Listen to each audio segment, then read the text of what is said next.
Haleluya, puji Tuhan, kita bersyukur pada Tuhan. Selamat pagi Bapak Ibu, Saudara-saudari Jemaat GPDI Sekina BSD City. Senang rasanya kembali kita bisa merenungkan sebagian firman Tuhan pada pagi hari ini. Berkat karunia kasih dari Tuhan kita masih bisa berada dalam kondisi yang sehat untuk kita bersama-sama merenungkan firman Tuhan. Mari kita baca ayat pokok kita hari ini, diambil dari Kisah Para Rasul 1 ayat yang ke-8. Demikian bunyi firman Tuhan. Tetapi kamu akan menerima kuasa kalau Roh Kudus turun ke atas kamu. Dan kamu akan menjadi saksiku di Yerusalem dan di seluruh Yudea dan Samaria dan sampai ke ujung bumi.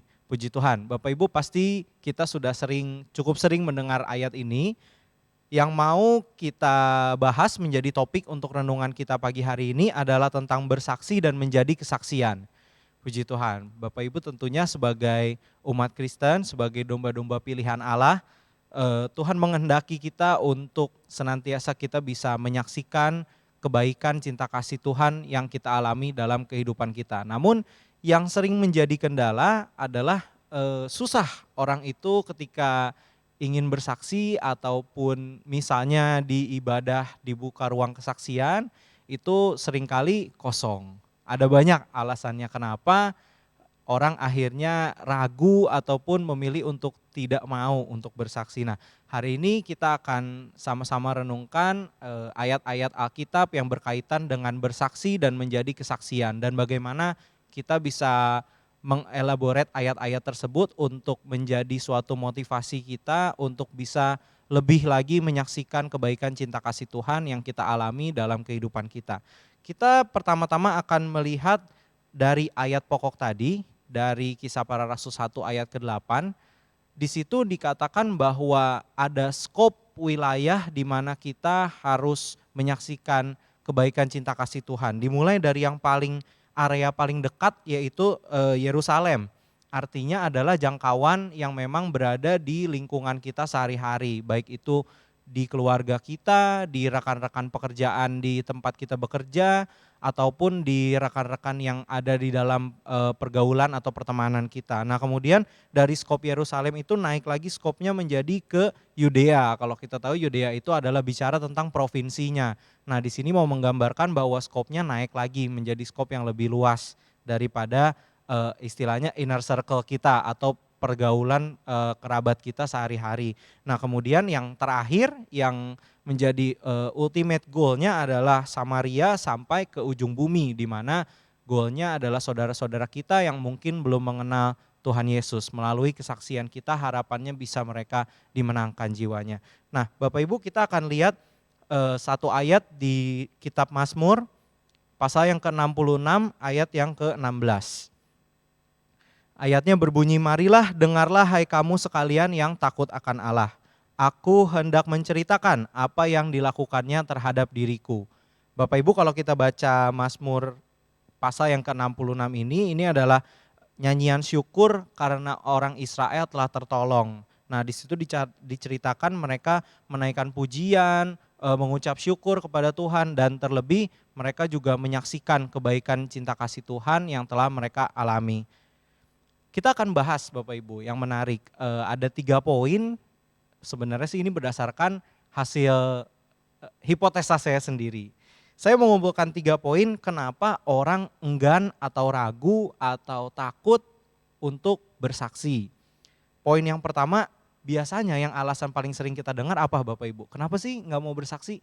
Karena malu bicara di depan umum gitu ya. Saya nggak punya skill public speaking, saya nggak biasa ngomong di depan orang banyak.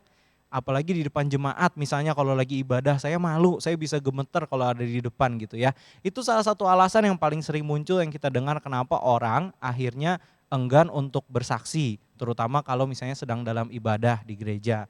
Nah, kita mau lihat bahwa ada 2 hal yang bisa menjadi jawaban atas permasalahan ini. Yang pertama, kita kembali ke ayat pokok kita tadi di Kisah Rasul 1 ayat yang ke-8, bahwa dikatakan untuk bersaksi itu kita tidak harus langsung bersaksi ke skop yang luas. Kita bisa mulai dari skop yang lebih kecil, yang sehari-hari mungkin orangnya sudah dekat sama kita. kalaupun dia sudah sama-sama anak Tuhan, tidak ada salahnya untuk kita tetap menyaksikan cinta kasih kebaikan Tuhan yang kita alami. Dimulai dari hal-hal kecil, karena kesaksian itu tidak harus yang muluk-muluk atau tidak harus yang halnya benar-benar sangat luar biasa, itu tidak. Cukup hal-hal kecil yang kita alami di mana kita merasakan penyertaan Tuhan, itu pun sudah bisa menjadi kesaksian bagi kita. Nah, kemudian selain kita bisa mulai dari skop yang lebih kecil, sebenarnya Tuhan juga sudah mengaruniakan kuasa atas kita untuk kita bisa menjadi saksi-saksinya. Kita buka ayatnya di 2 Timotius 1 ayat yang ke-7 sampai ke-8. Begini bunyi firman Tuhan, sebab Allah memberikan kepada kita bukan roh ketakutan. Nah, ini buat Bapak Ibu yang masih suka takut, katanya kalau mau bersaksi ini ada ayatnya. Sebab Allah memberikan kepada kita bukan roh ketakutan, melainkan roh yang membangkitkan kekuatan, kasih dan ketertiban. Kemudian di ayat 8, jadi janganlah malu bersaksi tentang Tuhan kita, dan janganlah malu karena aku seorang hukuman karena Dia. Melainkan ikutlah menderita bagi Injilnya oleh kekuatan Allah. Jelas Bapak Ibu Saudara-saudari, di ayat ini digambarkan bahwa dengan kuasa Roh Kudus yang dikaruniakan kepada kita, kita seharusnya tidak perlu takut, tidak perlu malu untuk menyaksikan kebaikan cinta kasih Tuhan. Oke, itu dia poin yang pertama. Jadi ketika kenapa nggak mau bersaksi? Malu bicara di depan orang, malu untuk tampil di depan umum. Sudah ada jawabannya, kita sudah dikaruniakan roh dan kita bisa mulai dari skop yang lebih kecil. Kemudian poin yang kedua, bingung mau bersaksi apa? Nah, ini juga sering kita dengar bersama-sama, bingung mau bersaksi apa? Saya nggak mengalami sesuatu yang dahsyat yang bisa saya jadikan sebagai kesaksian. Nah, kembali lagi Bapak Ibu bahwa kesaksian kita tidak harus berupa hal-hal yang memang sifatnya extraordinary di dalam kehidupan kita atau sifatnya yang memang suatu hal yang besar impactnya bagi kita. Simple saja, contohnya misalnya kita lagi naik motor, dalam perjalanan pulang ke rumah, langit sudah mendung, langit sudah gelap, terus kita suka berdoa dalam hati gitu ya sama Tuhan, aduh Tuhan kalau bisa sampai dulu ke rumah baru hujan. Ternyata kebetulan terjadi Bapak Ibu, pas kita masuk ke rumah, itu saya suka alami juga beberapa kali ya, pas kita masuk ke rumah kunci pagar baru hujannya turun dan deras banget. Nah, hal-hal seperti itu pun layak dan patut menjadi kesaksian kita bagi orang-orang terdekat, di mana kita bisa ceritakan bahwa memang penyertaan Tuhan nyata dan sempurna dalam kehidupan kita untuk memberikan kita hal-hal yang baik tentunya. Jadi tidak ada alasan lagi untuk bingung apa yang mau disaksikan, bisa dari hal-hal yang kecil. Kemudian poin yang ketiga, takut dibilang sombong. Nah, ini yang poin krusial juga Bapak Ibu ya. Jadi banyak orang yang takut atau enggan untuk bersaksi karena dia sudah membentuk mindset, nanti kalau saya bersaksi jemaat bilang, saya sombong, saya pamer, saya show off. Nah, itu yang sama sekali salah Bapak Ibu ya. Kita akan luruskan, mudah-mudahan bisa memberikan pencerahan bagi kita semua. Yang pertama kita lihat ayatnya di dalam Yesaya 43 ayat yang ke-10. Oke, di situ kalau kita bisa baca-baca bersama dikatakan, kamu inilah saksi-saksiku, demikianlah firman Tuhan dan hambaku yang telah kupilih, supaya kamu tahu dan percaya kepadaku dan mengerti bahwa aku tetap Dia. Sebelum aku tidak ada Allah dibentuk dan sesudah aku tidak akan ada lagi. Nah, ayat ini mau berbicara Bapak Ibu bahwa kita sebenarnya sudah ditetapkan dan dipilih Tuhan untuk bisa menjadi saksi-saksinya Tuhan. Jadi tidak usah takut dibilang sombong karena Tuhan sudah menentukan sendiri kita sebagai saksi-saksinya. Lalu ada ayat lagi yang dari Mazmur 66 ayat yang ke-18 yang tadi sudah kita baca. Di ayat yang ke-18 itu bunyinya bahwa kalau kita ada niatan jahat dalam kesaksian itu Tuhan tidak akan mendengar doa-doa kita ya. Ayat persisnya, seandainya ada niat jahat dalam hatiku tentulah Tuhan tidak mau mendengar. Jadi poinnya adalah Bapak Ibu, ketika kita bersaksi, kita memegahkan Tuhan, kita meninggikan nama Tuhan, bukan memegahkan diri kita sendiri. Menjadi salah ketika kesaksian itu kita bercerita, karena kepintaran saya dipromosikan di kantor saya, karena kepintaran saya berhasil naik gaji 2 kali lipat. Itu namanya bukan kesaksian, itu namanya itu namanya cerita mungkin ya, cerita. Terserah orang mau nilai itu sombong, sah-sah aja. Tetapi kalau kita dalam konteks bersaksi, dalam konteks kesaksian, yang kita megahkan dan kita tinggikan adalah tidak lain tidak bukan hanya satu nama Tuhan kita, Tuhan Yesus Kristus. Di mana kesaksian kita itu menceritakan bahwa oleh karena kasih karunia Tuhan kita beroleh berkat. Oleh karena kasih karunia Tuhan kita beroleh penyertaannya yang sempurna dalam kehidupan kita. So Bapak Ibu, dari 3 poin itu kita sudah mendapat jawaban bahwa tidak ada lagi alasan untuk kita tidak mau menyaksikan kebaikan cinta kasih Tuhan yang terlalu banyak dalam kehidupan kita yang sudah kita alami. Baik dari hal-hal kecil hingga hal-hal yang besar yang mengubah jalan hidup kita, itu semua sudah direncanakan Tuhan dengan baik adanya. Kemudian setelah kita selesai dengan 3 poin itu, bagaimana cara yang efektif untuk kita bisa menyaksikan cinta kasih Tuhan? Ada 2 step yang saya ingin bagikan pagi hari ini. Yang pertama, mulai dari orang terdekat. Sesuai dengan poin yang tadi, kita bisa mulai dari skop yang paling kecil. Kita bisa lihat ceritanya, ada contoh kasusnya di kitab Markus pasal yang ke-5 ayat yang ke-19.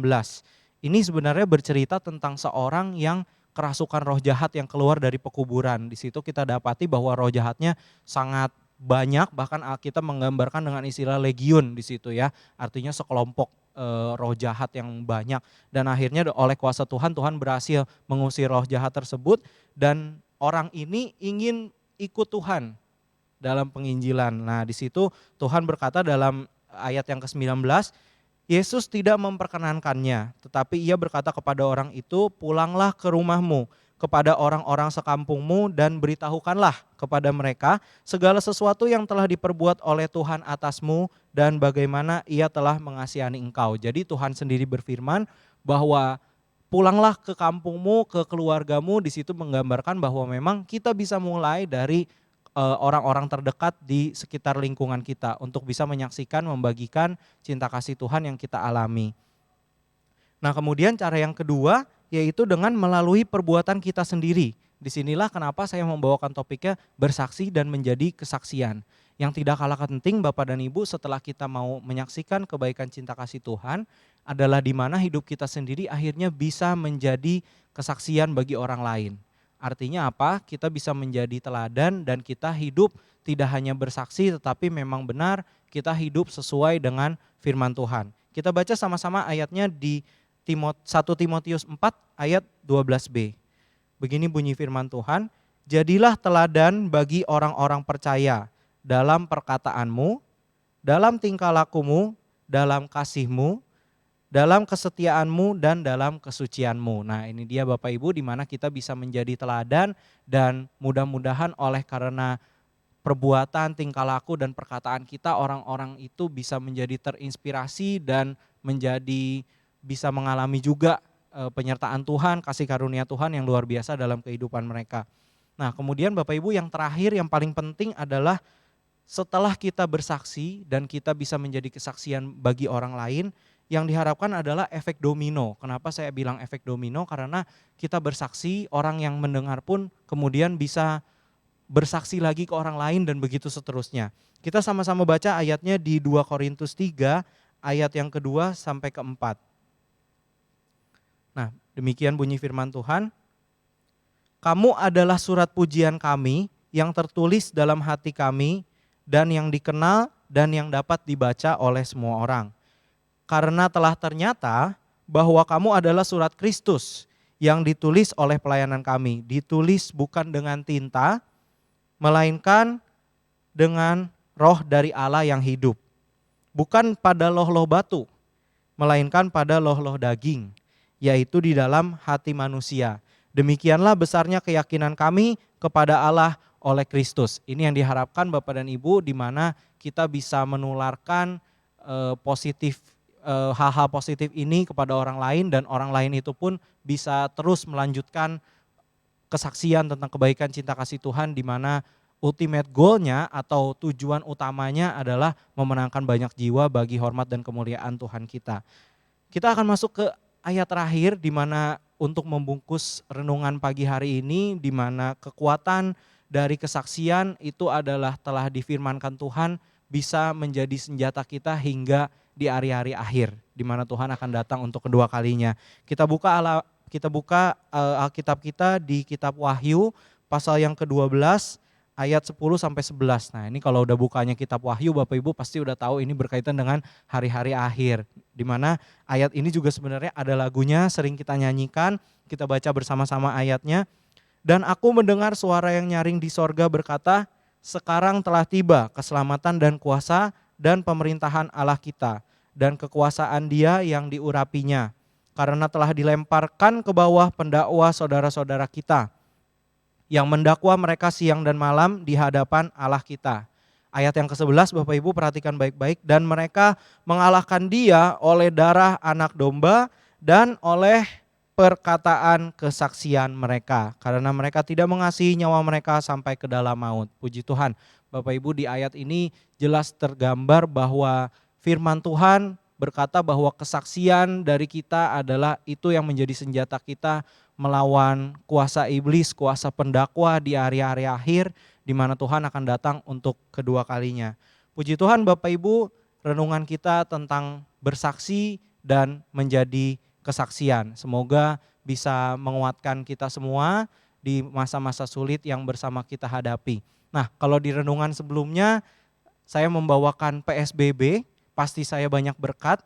Saya mau bagikan lagi suatu singkatan yang hari-hari ini sering kita dengar Bapak Ibu ya, di mana kita sedang menghadapi wabah COVID. COVID-nya singkatannya Coronavirus Disease atau penyakit virus corona. Sebenarnya bagi kita anak-anak Tuhan, orang-orang percaya, COVID itu punya singkatan lain. COVID, singkatannya adalah Christ over Indonesia. Ya Bapak Ibu, jadi kuasa Tuhan sedang nyata terjadi bagi negara kita Indonesia. Baik kita itu yang percaya, kita yakin bahwa setelah kesulitan ini akan berlalu, kuasanya akan dinyatakan, pemulihannya akan terjadi bagi kita semua. Jangan lupa, kita terus saksikan kebaikan dan cinta kasih Tuhan agar menjadi berkat bagi orang lain. Demikian renungan kita pagi ini, kita satu dalam doa. Haleluya, Tuhan kami mengucap syukur atas kesempatan yang masih Engkau berikan kepada kami semua untuk merenungkan sebagian dari firman-Mu. Tuhan, kami yakin dan percaya kuasa-Mu akan turun atas kami hingga kami mampu menjadi saksi-saksi Engkau. Di mana di masa-masa sulit ini kami bisa membawakan berkat bagi orang lain untuk menghibur mereka, untuk menguatkan mereka dan senantiasa membuat iman mereka kepada Tuhan Yesus Kristus senantiasa bertumbuh dan tetap dapat memuji nama-Mu. Tuhan kami berdoa untuk aktivitas kami hari ini, apapun yang akan kami kerjakan, penyertaan-Mu selalu ada bagi kami, dan kiranya kami semua dapat melewati masa-masa sulit yang sekarang terjadi. Engkau urapi kami, Engkau berikan kami berkat, kesehatan, dan kebahagiaan selalu bagi kami semua. Terima kasih Tuhan untuk renungan pagi ini, hormat dan kemuliaan kami kembalikan hanya bagi nama-Mu. Terpujilah nama-Mu kekal sampai selama-lamanya. Haleluya, amin. Terima kasih. Selamat beraktivitas, Tuhan Yesus memberkati.